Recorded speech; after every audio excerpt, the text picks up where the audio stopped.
Genetics plays a significant part in a person's life. It influences almost every aspect of a person's identity, traits, and characteristics. It is what makes everyone unique from each other. The genetic factors that individuals inherit from their parents play a significant role in how they differ in terms of their personalities, mental health and capacity, and intellectual abilities. To some extent, genetics influence psychological characteristics based on the results of research conducted on kids, adoptees, and families. A person's behavior and mindset also exhibit signs of genetic influence. For instance, there is some genetic influence on how one responds to stressful events. Students who are easily overwhelmed by their academic tasks and how they respond to such stress are proven to be, to some extent, influenced by genetics.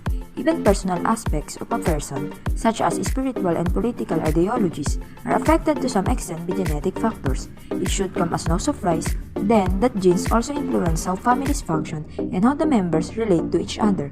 This concludes that genetic factors and heredity are involved in the parent-child relationship. We noticed that this matter was not widely acknowledged.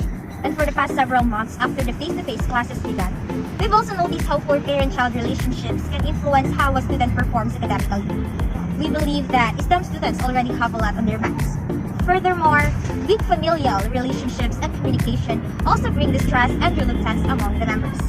A member could drift away, anchored by a highly influential environmental factors. There are some cases where a parent can no longer even recognize his or her child's character and vice versa. All of these can result in a poor academic performance, which is the main concern of our group. But we believe that there is one factor that will always tie a child to their parents: the genes, specifically the similarity shared by a parent and a child through genes. Our mission is to make parents and their children realize that their genetic similarities, heredity, can be used as a link to their relationship and serve as a path towards a stronger trust that may have deteriorated through time. Our most desired goal is to develop a better understanding and trust between parents and their children, and for students to have a better home environment, which we believe can lead to better academic performance. But because the topic itself is widely unacknowledged, we also believe that just addressing the topic itself can already bring about the social change that we're tasked to deliver. Addressing the issue is enough to make an impact on the parent-child relationship.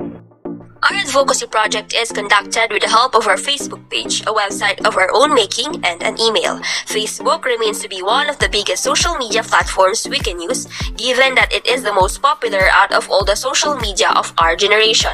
On our Facebook page, we've posted the most crucial materials of our campaign. our most prominent post is our promotional short film. Directed and steered by our very own members. It is about a student having difficulty keeping up with school activities regardless of her efforts and people not being able to understand. Intelligence and academic performance are a few examples of heredity traits. Our short film seeks to encourage people, parents in particular, to try and take the initiative and be someone who understands.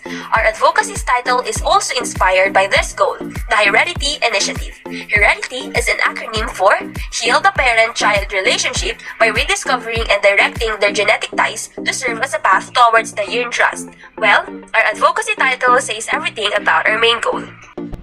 Going back, Facebook React features serve as the basis of our effectiveness by the number of people we were able to reach out to, while the comment features gives people a chance to provide open feedback. We were supposed to use Facebook ads to boost our posts as well, but we encountered technical issues that led us being unable to continue with the plan. However, we did successfully make our own website. The website contains our mission, vision, and our about.